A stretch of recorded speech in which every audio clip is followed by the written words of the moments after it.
আজকে আমরা সমাধান করব মাধ্যমিক পরীক্ষায় আসা বিগত 5 বছর অর্থাৎ 2020 সাল থেকে 2026 সালের পর্যন্ত আসা সরল সুদ চ্যাপ্টারের বিভিন্ন প্রশ্ন। তো আমাদের প্রথম যে প্রশ্নটা তোমরা স্ক্রিনে দেখতে পাচ্ছ, সেই প্রশ্নটা এসেছে আমাদের দুবার। 2020 সালে প্রশ্নটা এসেছে এবং রিপিট হয়েছে 2026 সালে। এটা ইম্পর্টেন্ট কোশ্চেন। তো প্রথম প্রশ্নটা হচ্ছে আমাদের, কোনো মূলধন 10 বছরে দ্বিগুণ হলে বার্ষিক সরল সুদের হার কত হবে? Option A 5%, option B 10%, option C 15% এবং অপশন ডি 20%। তো এই প্রশ্নটা সমাধান করবো কি করে? যেহেতু এটা দুবার এসেছে পরীক্ষায়, এটা ইম্পর্টেন্ট কোশ্চেন কিন্তু সহজ প্রশ্ন। তো আমরা জানি I equals to P R T by 100, যেখানে আই হচ্ছে ইন্টারেস্ট বা সরল সুদ, পি হচ্ছে প্রিন্সিপাল বা আসল, আর রেট অফ ইন্টারেস্ট বা সুদের হার, এবং টি হচ্ছে টাইম। তো প্রশ্ন অনুযায়ী দিয়েছে কোনো টাকা দ্বিগুণ হয়েছে। দ্বিগুণ হওয়ার অর্থ কি? যদি আমরা 100 টাকা রাখি, সেখান থেকে আমরা রিটার্ন পাবো 200 টাকা। তো 200 টাকাটা আসছে কোথা থেকে? আমরা এটা বলতেই পারি 200 টাকা মানে 100 টাকা আসল রাখা হয়েছে এবং তার সঙ্গে 100 টাকা সুদ পেয়েছি। তো এই আসল 100 টাকাটাকে আমরা ধরতে পারি প্রিন্সিপাল, এবং যে সুদ পেয়েছি সেটা ইন্টারেস্ট। এই ভ্যালুগুলো এখানে যদি বসিয়ে দিই আমরা সমীকরণে, তাহলে কি কি পাবো? আই এর জায়গায় পাবো 100, পি এর জায়গায় পাবো 100, আর জানি না, টি 10 বছর প্রশ্নই বলা আছে, এবং বাই 100। যদি কাটাকুটি করি 100 এর সঙ্গে 100 ক্যান্সেল আউট হয়ে গেল, তাহলে থাকছে কি আমাদের 100 ইকুয়ালস টু আর ইন্টু 10। আবার কাটাকুটি করতে পারবো, 10টা লেফট সাইডে আসলে 100 বাই 10 ইকুয়ালস টু আর। কাটাকুটি করলে আসছে 10 10 is 100, therefore r equals to 10. Option B correct answer, 10%। চলে যাবো আমাদের পরবর্তী প্রশ্নে। তোমাদের পরবর্তী প্রশ্নটা কি বলা আছে? তোমার প্রশ্নটা স্ক্রিনে দেখতে পাচ্ছ। বার্ষিক r/2% সরল সুদের হারে 2p টাকার টি বছরে সুদে আসলে কত টাকা হবে? যেটা দেওয়া আছে 2p প্লাস PRT বাই 100 টাকা। এটা সত্য নাকি মিথ্যা? ট্রু ফলস টাইপের কোশ্চেন। সত্য নাকি মিথ্যা, এটা আমাদের যাচাই করতে দেওয়া হয়েছে। প্রশ্নটা এসেছে কবে? 2020-তে প্রশ্নটা এসেছে। কি কি দেওয়া আছে? বার্ষিক r/2% সুদের হারে 2p টাকার টি বছরে সুদে আসলে কত পাবো? সুদে আসলটা বলা হয়েছে 2p প্লাস PRT বাই 100। এটা এটা ঠিক না ভুল আমাদের চেক করতে হবে। তো আমরা যে সূত্রটা জানি সেই সূত্রটা ব্যবহার করে দিই। I সমান PRT বাই 100।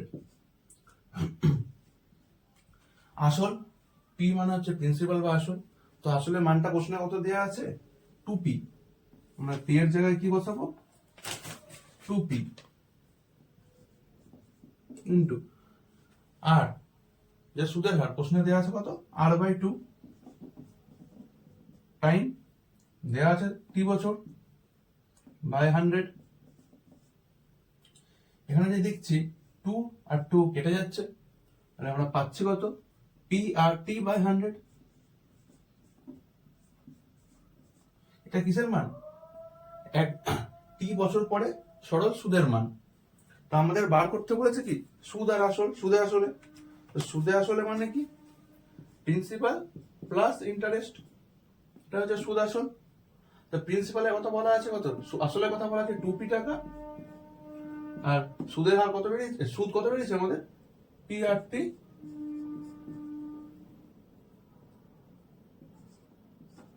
বাই 100। এটা হচ্ছে মোট টি বছর পরে সুদ এবং আসল মিলে। মানে এটাই প্রশ্নে দেওয়া ছিল। তাহলে এটা আমাদের উত্তর কি হচ্ছে? ট্রু বা সত্য। এটা উত্তর হয়ে যাচ্ছে সত্য। চলে যাচ্ছি আমাদের পরবর্তী প্রশ্ন নাম্বার হচ্ছে 3। প্রশ্নটা তোমার স্ক্রিনে দেখতে পাচ্ছ। প্রশ্নটা আছে, কোনো আসল ও তার 5 বছরের সবৃদ্ধি মূলের অনুপাত 5:6 হলে বার্ষিক সরল সুদের হার নির্ণয় করো। এই প্রশ্নটা কবে এসেছে? এই প্রশ্নটাও এসেছে 2020-তে। তো 2020-তে মোট 3টে সরল সুদের কোশ্চেন এসেছিল। কি কি দেওয়া আছে? আসল ও সবৃদ্ধি মূল,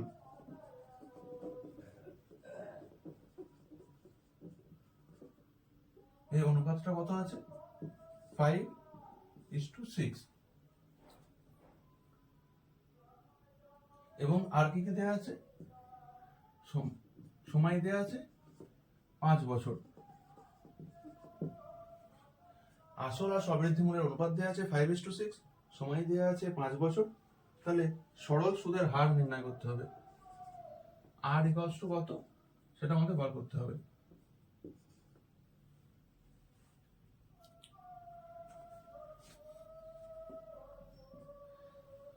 এখান থেকে আমরা আসলটাকে পি ধরলাম। আর সবৃদ্ধি মূল বলতে আমরা কি বুঝি? সমৃদ্ধি মূল বলতে আমরা বুঝি আসল প্লাস সুদ। সবৃদ্ধি মূলটাকে বলতে পারি পি প্লাস আই। তার মানে যদি এটার সঙ্গে তুলনা করলে আমরা পি এর ভ্যালু কত পাচ্ছি? 5। এবং আই এর ভ্যালু কত পাচ্ছি? 1। কারণ 5 প্লাস 1 করলেই তো 6 আসে।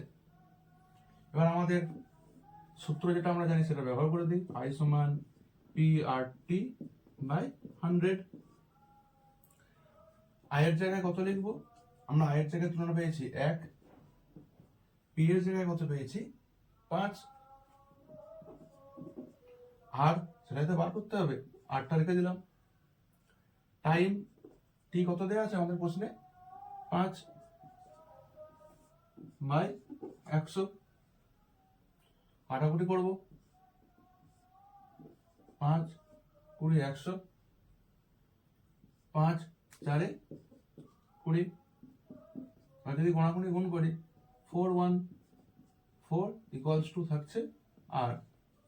তো আমাদের উত্তর কত পেয়ে যাচ্ছে? আমরা আর এর ভ্যালু 4। অতএব লিখব সুদের হার বার্ষিক 4%। চলে যাচ্ছে আমাদের পরবর্তী প্রশ্নে। চলে এসেছে আমাদের 4 নম্বর প্রশ্নে। 4 নম্বর প্রশ্নটি এসেছিল কত সালে? 2022-এ। 2022-এর প্রশ্নটা এসেছিল ট্রু ফলস বা সত্য মিথ্যা। কি দেওয়া আছে? আসল ও সবৃদ্ধি মূলের মধ্যে সম্পর্কটি হলো আসল লেস দেন সবৃদ্ধি মূল।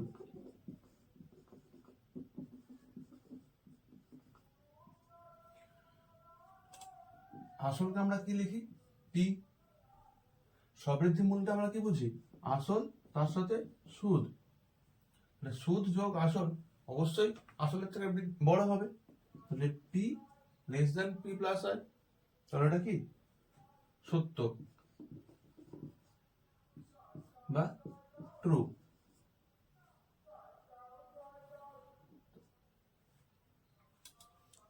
চলে আসছে আমাদের পরবর্তী প্রশ্ন। এটা হচ্ছে কত সালে? 2022। এই প্রশ্নে কি বলা আছে? বার্ষিক সুদ আসলের 1/16 অংশ। বার্ষিক সুদ কত আছে? আসলের 1/16 অংশ, মানে 1/16 ইন্টু আসল। এটা প্রশ্নে দেওয়া আছে। আমরা এখান থেকে কি বুঝতে পারি? বার্ষিক মানে আমরা বছরটাকে কত ধরবো? বার্ষিক মানে আমরা 1 বছর লিখব। সুদকে আমরা কি ধরি? আই। আসলকে আমরা কি ধরি? পি। তাহলে এখানে 3টে জিনিস দেয়া আছে। টি ইকুয়ালস টু 1 বছর, আই দেয়া আছে, পি দেয়া আছে, কিন্তু কার কথা উল্লেখ করা নেই? সুদের হার আরের কথা উল্লেখ করা নেই, তাহলে সেটা আমাদের প্রথমে বার করতে হবে। আমাদের সূত্রটা কি? আই সমান পি আর টি বাই 100। সব আয়ের জায়গায় কি বসাবো? সুদ রয়েছে 1/16 into P, 1/16 into P equals to P into R into T কত? 1 বছর বাই 100। এখানে যদি আমরা কাটাকাটি করি, কি কাটছে? পি এর সঙ্গে পি ক্যান্সেল হয়ে গেল। কি থাকছে আমাদের কাছে? 100টা যদি কোনাকুনি গুণ করে দিই, 100/16 ইকুয়ালস টু আর। আমরা এখান থেকে আর এর ভ্যালু পেয়ে যাচ্ছে 100/16। সেকেন্ড পার্ট, এই প্রশ্নের সেকেন্ড পার্টে কি বলা হয়েছে? 8 মাসে 690 টাকার সুদ কত হবে? তো সেকেন্ড পার্টটা যদি দেখি এই প্রশ্নের, সেখানে টাইম বলা হয়েছে কত? 8 মাস। 8 মাস মানে আমরা লিখতে পারি 8/12 বছর। 690 টাকা, পি ইকুয়ালস টু 609। সুদ কত? তো সুদ, তার জন্য আমাদের সেই সূত্র আই সমান P R T by 100। P এর জায়গায় বসাবো 690, আর আর এর ভ্যালু আমরা অলরেডি বার করে রেখেছি এখানে 100/16 ইন্টু টি। সময় কত দেওয়া আছে আমাদের? 8/12 বাই 100। কাটাকাটি করতে হবে। আর সময় কি আসছে? 8 2 16, 100 এর সঙ্গে 100 ক্যান্সেল, আর থাকছে কি তাহলে আমাদের? 690 বাই 2 ইন্টু 12। এটা কাটাকাটি করতে হবে। 3 দিয়ে কাটলে 4, 3 দিয়ে কাটলে 3, 2 3 0, আবার 2 দিয়ে কাটবো 115। তো আমরা পাচ্ছি 115/4। এটা কত হয়?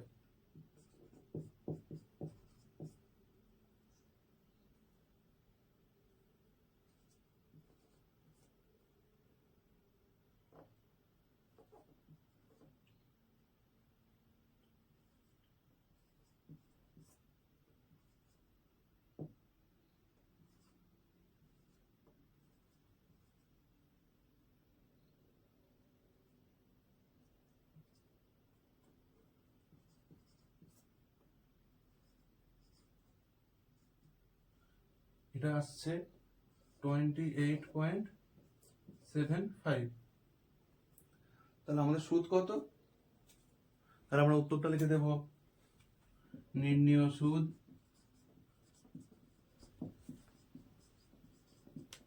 সমান 28.75 টাকা। চলে যাচ্ছে আমাদের পরবর্তী প্রশ্ন, হচ্ছে 6। এটা হচ্ছে 2022 সালে। তো প্রশ্নটা কি বলা আছে? বার্ষিক কোন মূলধনের একই বার্ষিক শতকরা সরল সুদের হারে 7 বছরে সুদে আসলে 7,100 টাকা এবং 4 বছরে সুদে আসলে 6,200 টাকা হলে মূলধন ও বার্ষিক শতকরা সুদের হার নির্ণয় করো। সেখানে আমাদের কিভাবে শুরু করব প্রশ্নটা? 7 বছরের সুদ প্লাস আসল 7,100 টাকা, এবং এর সাথে আছে 4 বছরের সুদ প্লাস আসল 6,200 টাকা। আমরা যদি দুটোকে বিয়োগ করে দিই, বিয়োগ করলে কি পাবো?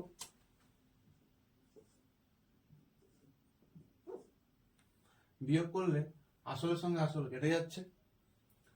7 - 4, 3 বছরের সুদ, এটা বিয়োগ করলে হয় 900 টাকা। 3 বছরের যদি সুদ 900 টাকা হবে, তাহলে 1 বছরের সুদ কত?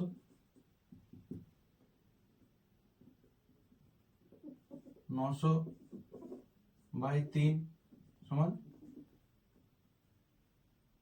300 টাকা। কিন্তু প্রশ্নে আমাদের দেওয়া আছে 4 বছরের কথা, তাহলে 4 বছর যদি করি, 4 বছরের সুদ হবে 4 × 300 টাকা, 1200 টাকা। আমরা 4 বছরের সুদ পাচ্ছি 1200, কিন্তু প্রশ্নে আমাদের বলা আছে 4 বছরের সুদ আর আসল মিলে হচ্ছে 6200 টাকা। এই যে 4 বছরের সুদ প্লাস আসল 6200 টাকা, তা আমরা এখান থেকে যদি 4 বছরের সুদটা মাইনাস করে দিই, তাহলে পাবো আসল সমান 6200। সেখান থেকে 4 বছরের সুদটা মাইনাস করে দেবো, 1200 টাকা সমান 5000 টাকা। আমরা আসলের পরিমাণ পেয়েছি 5000 টাকা, কিন্তু আমাদের এর সাথে সাথে মূলধন এবং বার্ষিক শতকরা সুদের হারটাও নির্ণয় করতে হবে। চলে আসি আমাদের সেই সূত্রে, I সমান P/T/100। আমরা আসল পেয়ে গেছি। এক বছরের জন্য দেখি, 1 বছরের সুদ হয়েছে 300 টাকা, তো আয়ের জায়গায় বসিয়ে দিলাম 300। 5000 টাকা আসল। সুদের হার কত? সুদের হার তো আমরা জানি না, তো 8টা রেখে দিলাম। ধরেছি 1 বছরের জন্য বা 100।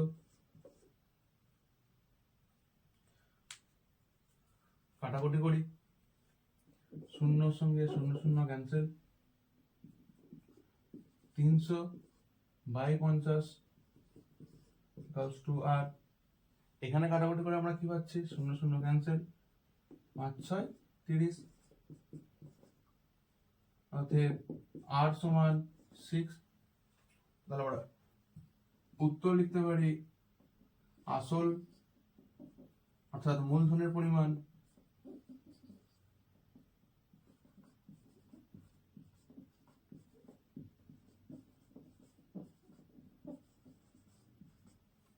৳5000 টাকা এবং বার্ষিক সুদের হার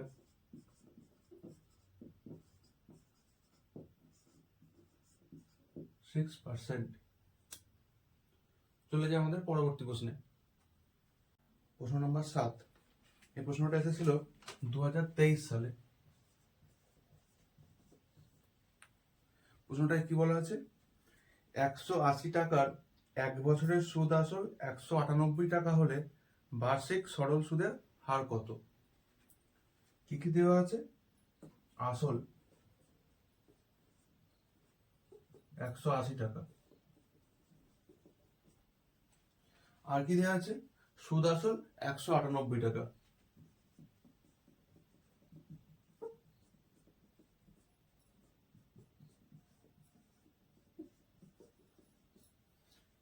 সুদ আসল থেকে যদি আমরা আসলটা বিয়োগ করে দিই, আমরা পাবো 1 বছরের সুদ। অতএব সুদ সমান 198 - 180,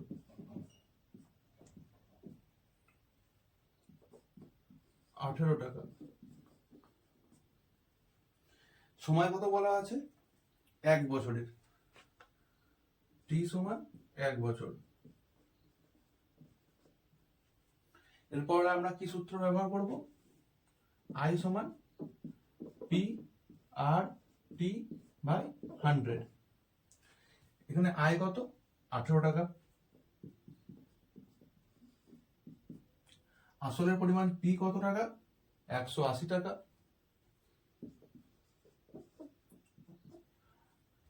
সুদের হার দেওয়া নেই, এটা বার করতে হবে।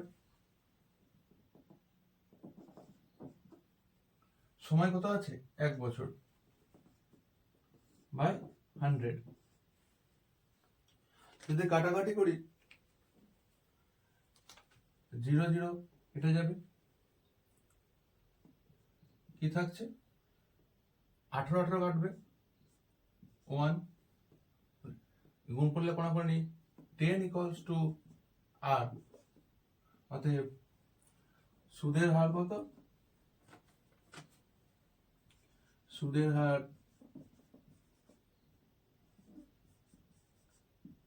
10%। চলে আসছি পরবর্তী প্রশ্নে। পরের প্রশ্নটি এটি এসেছিল 2023 সালে। কি প্রশ্ন? শতকরা বার্ষিক সরল সুদের হার কত হলে কোনো টাকার 5 বছরের সুদ আসলের 2/3 হবে তাহা নির্ণয় করো। সময়টা কত দিয়েছে? 5 বছর। আর কি আছে? সুদ আসলের 2/3। সুদ সমান আসলের 2/3। তো সুদের জায়গায় আমরা ধরতে পারি আই, আসলের 2/3। আসল মানে কত? পি, তার 2/3। আই সমান পি ইন্টু 2/3। আমাদের সূত্র কি? আই সমান পি আর টি বাই 100। এইখানে মানগুলো আমরা যদি বসিয়ে দিই কি কি পাচ্ছি? আই, আই এর জায়গায় বসাবো P into 2/3, P into 2/3 equals to P R time, টিটা দেওয়া আছে আমাদের 5 বছর, তো টি এর জায়গায় বসিয়ে দিলাম 5/100। এবার কাটাকাটি করতে হবে। তো কাটাকাটি করলে পি এর সঙ্গে পি কেটে যাচ্ছে, আর কি কাটছে? 5 এর সঙ্গে 100 কাটলে হয় 20। এবার যদি কোনাকুনি গুণ করি 20 সঙ্গে 2/3 ইকুয়ালস টু আর। কি হচ্ছে? 40/3 ইকুয়ালস টু আর। এটাকে যদি আমরা মিশ্র ভগ্নাংশে পরিণত করি কি হবে? 13/1/3 সমান আর।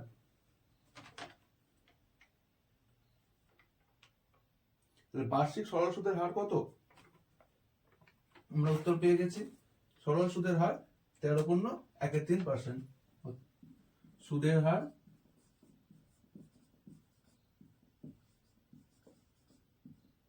13/1/3%। চলে যাচ্ছে আমাদের পরবর্তী প্রশ্নে। এই প্রশ্নটা এসেছিল 2024-এ।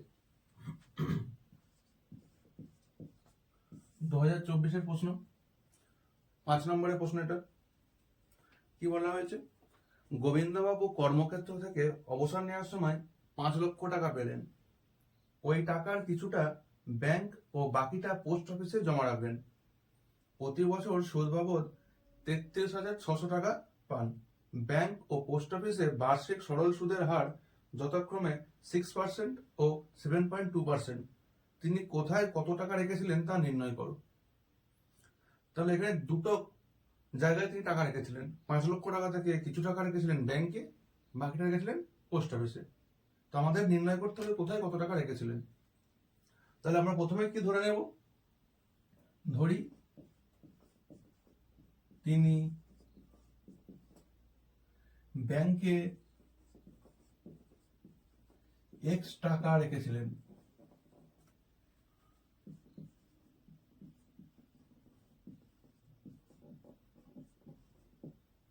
ব্যাংকে কত টাকা রেখেছিলেন? X টাকা। তার কাছে ছিল কত? মোট 5 লক্ষ টাকা, তাহলে বাকি টাকাটা তিনি পোস্ট অফিসে রেখেছেন। অতএব তিনি পোস্ট অফিসে রাখেন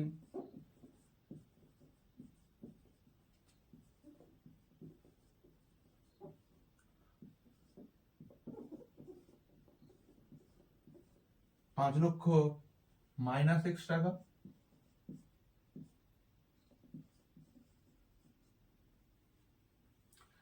তিনি ব্যাংকে রেখেছিলেন X টাকা, আর বাকি 5 লক্ষ টাকা থেকে X টাকা বাদ দিয়ে তিনি রেখেছিলেন পোস্ট অফিসে।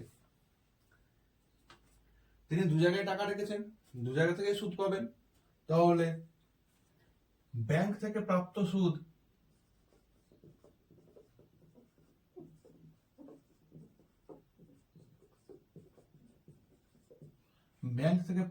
সুদ এটাকে আমরা ধরছি I1 equals to P1 R1 T1 by 100। ব্যাংকে আসল কত টাকা রেখেছিলেন? X টাকা। ব্যাংকে সুদের হার কত? প্রশ্নে দেওয়া আছে 6%। কত দিনের কথা বলা হয়েছে? বার্ষিক সরল সুদের হার আছে তিনি প্রতি বছর মানে 1 বছর বাই 100, বা আমরা লিখতে পারি এটা 6x বাই 100 টাকা। এটা তার ব্যাংক থেকে প্রাপ্ত 1 বছরের সুদ। একই রকম ভাবে পোস্ট অফিস থেকে প্রাপ্ত সুদ,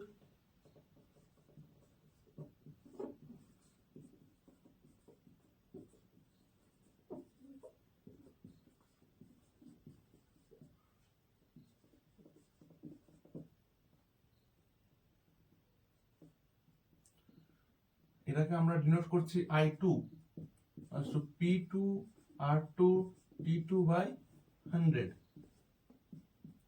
তিনি পোস্ট অফিসে কত টাকা রেখেছিলেন? 5 লক্ষ মাইনাস X,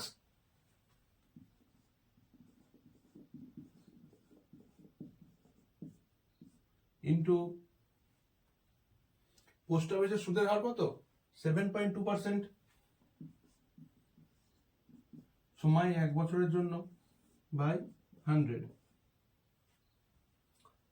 তিনি এত টাকা রেখেছিলেন, পোস্ট অফিসে তার থেকে সুদ পাচ্ছেন এই পরিমাণ, মানে ব্যাংক থেকে সুদ পাচ্ছেন এই টাকাটা, পোস্ট অফিস থেকে পাচ্ছেন এই টাকাটা।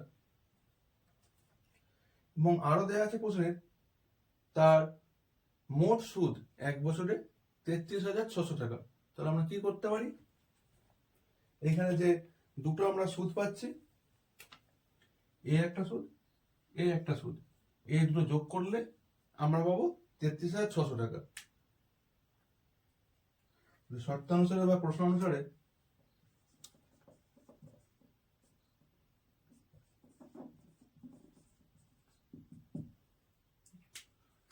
(6x by 100 plus 5 লক্ষ minus X into 7.2 by 100 equals to 33,600। এই সমীকরণ সমাধান করলেই আমরা X এর মান বার করতে পারবো। এরপর আমরা যদি এখান থেকে দশমিকটা তুলে দিই, তাহলে এখানে একটা ইন্টু 10, পরে 100 এবং 1000, এর লসাগু হবে 1000।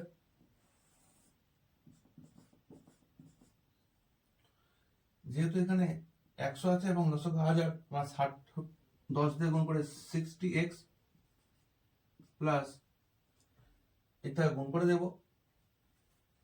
অলরেডি আমাদের কাছে 5টা জিরো আছে। এরপর 72 ইন্টু 5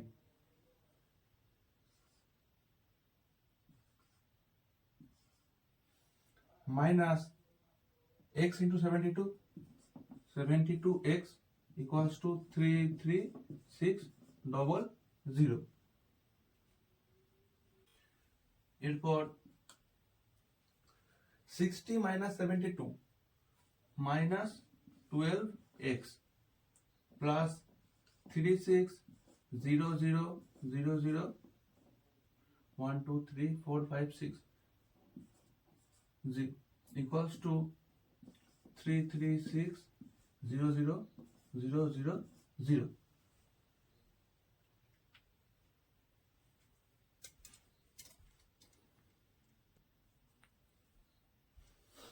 এরপর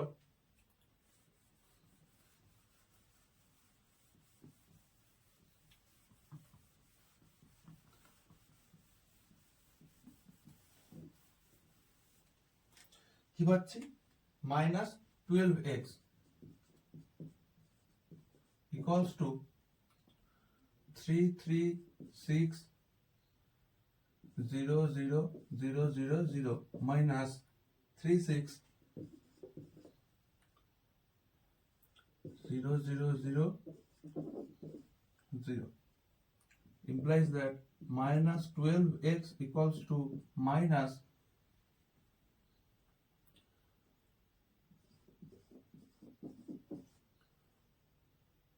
এটা মাইনাস করলে পাওয়া যাবে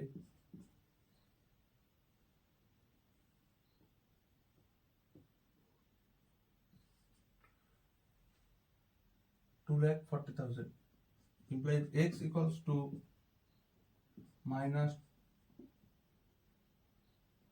24,000,000 by minus 12. Minus cancel. 12 2s are 24. Therefore x equals to 2,00,000. তো x আমরা পেয়েছি 2 লক্ষ, তিনি ব্যাংকে রেখেছিলেন 2 লক্ষ টাকা।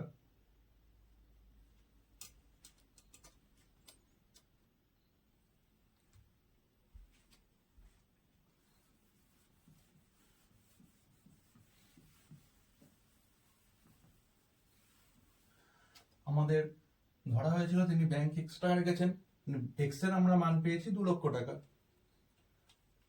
এবং পোস্ট অফিসে তার থেকে 5 লক্ষ থেকে বিয়োগ করবো 2 লক্ষ, বাকি থাকছে 3 লক্ষ টাকা। উত্তর হয়ে যাবে তিনি ব্যাংকে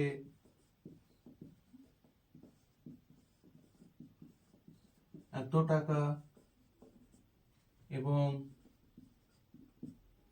পোস্ট অফিসে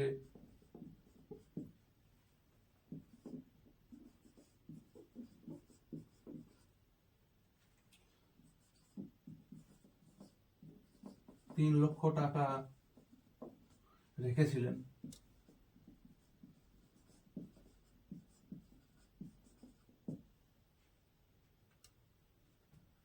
চলে যাচ্ছে আমাদের পরবর্তী প্রশ্নে। এই প্রশ্নটা এসেছিল 2025-এ।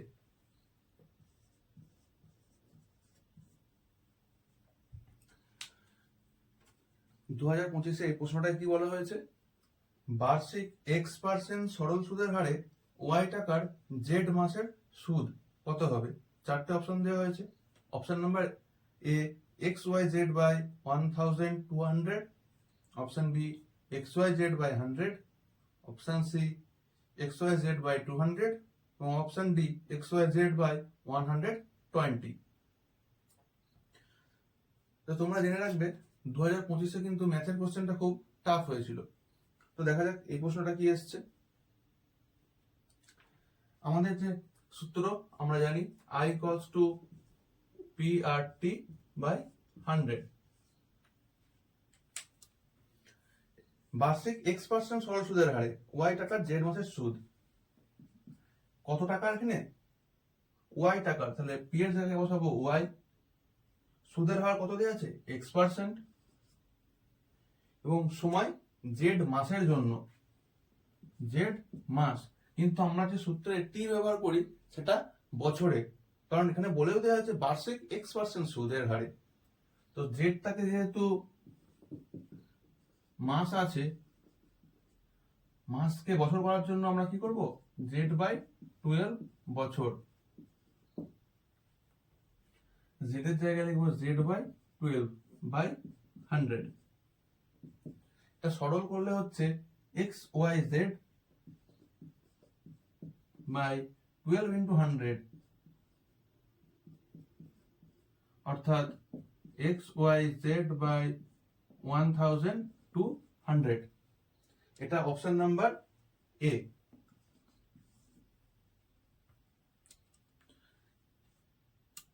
দেখছি তার পরের প্রশ্ন, 2025 সালে আসা পরের প্রশ্নটি, 2025-এর পরবর্তী প্রশ্ন, 2025-এর পরবর্তী প্রশ্ন। এই প্রশ্নে বলা হয়েছে কি, বার্ষিক সরল সুদের হার 5.5% থেকে কমে 4.5% হলে এক ব্যক্তির প্রাপ্য বার্ষিক সুদ 250 টাকা কম হয়, তাহলে মূলধন কত? তো এই প্রশ্নটার জন্য আমরা কিভাবে সমাধান করব? আমরা জানি I সমান PRT by 100।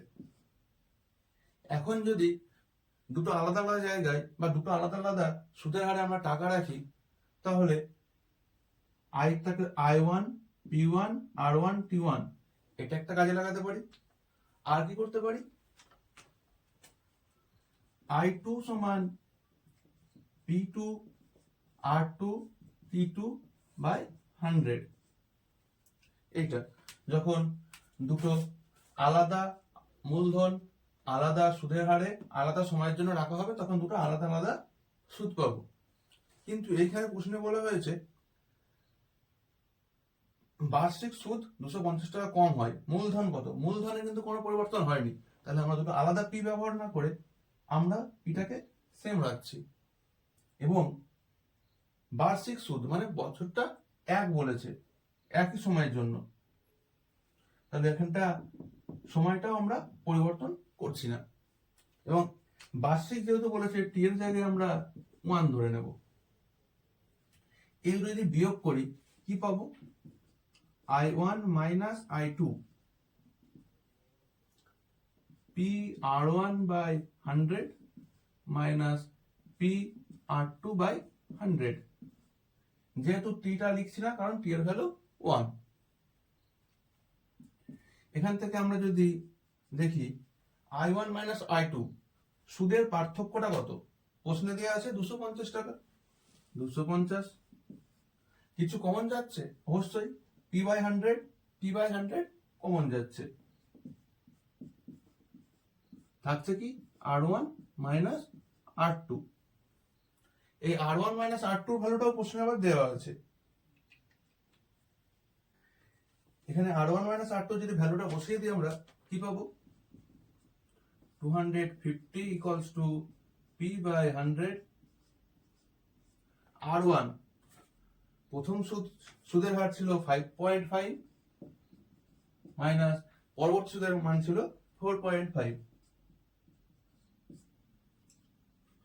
equals to implies that 100 যদি আমরা গুণ করে দিই তাহলে পাবো 25000 equals to 5.5 minus 4.5 1 থাকতে শুধু p। তাহলে আমাদের আসলের পরিমাণ কত, 25,000 টাকা। তাহলে মূলধন কত ছিল, 25,000 টাকা। অতএব মূলধন 25,000 টাকা।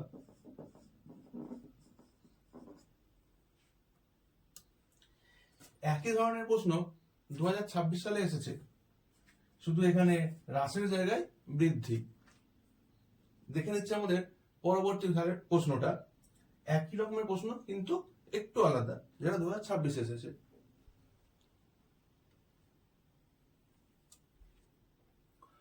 তো পরবর্তী প্রশ্নটা যেটা 2026 এসেছে, তো 2026-এর প্রশ্নটা কি ছিল, সুদের হার 5.5% থেকে 6% বৃদ্ধি পেলে কিছু টাকার সুদ 49.5 টাকা বৃদ্ধি পায়, আসল নির্ণয় করো।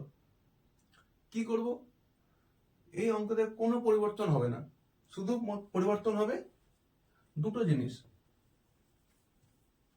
এক, প্রথম জিনিস হচ্ছে এই সুদের পরিবর্তনটা, আর কোথায় পরিবর্তন হবে, সুদের হার, আর কোনো পরিবর্তন এই অঙ্কে নেই। তো সুদের বৃদ্ধিটা কত বলা হয়েছে এই প্রশ্নে 49.50, আর সুদের হার 6% হয়েছে এবং আগে ছিল 5.5।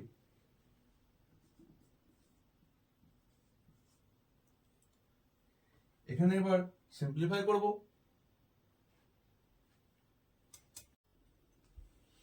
এরপরে কি পাচ্ছি আমরা, 49.50 equals to p by 100 into 6 minus 5.5, এটা হচ্ছে 0.5। তো দশমিক তলের জন্য বাই 10। একই রকম ভাবে আমরা যদি এদিক থেকে দশমিকটা তুলে দিই পাবো 100। তো কাটাকুটি করলে আমরা কি পাচ্ছি, 100 100 কেটে যাবে, 5 দুগুণে 10, 2 এর সঙ্গে গুণ করব। p equals to 4950 into 2 equals to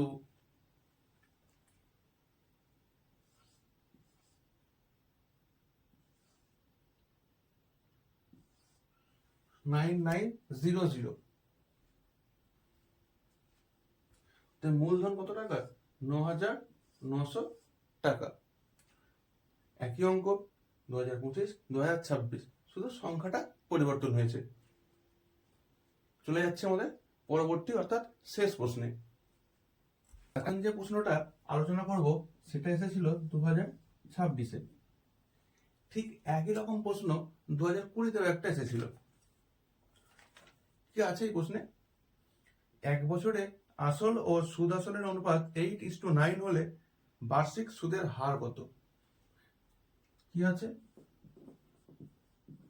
আসল অনুপাত সুদ আসল, এই অনুপাতটা কত দেওয়া আছে, 8:9। তো আমরা আসলকে লিখতে পারি p, আর সুদ আসলকে লিখতে পারি p প্লাস i, সুদ আসল। তো এই সঙ্গে তুলনা করলে আমরা কি পাচ্ছি, p এর ভ্যালু পাচ্ছি 8, i এর ভ্যালু পাচ্ছি 1, p এর ভ্যালু 8, i এর ভ্যালু 1, 8 plus 1 9। এখন আমাদের যে সূত্র আমরা জানি, i সমান p আর p বাই 100। এখানে i এর জায়গায় কত বসাবো, এই যে i জায়গায় আমরা পেয়েছি 1, p এর জায়গায় কত বসাবো 8, আর বার করতে হবে t, এক বছরের জন্য 100। যদি কোণাকুণি গুণ করি 100 by 8 is equals to 8, এটা ভাগ করলে আসে 12.5 equals to 8। অর্থাৎ আমাদের উত্তর কত পাচ্ছি, বার্ষিক সুদের হার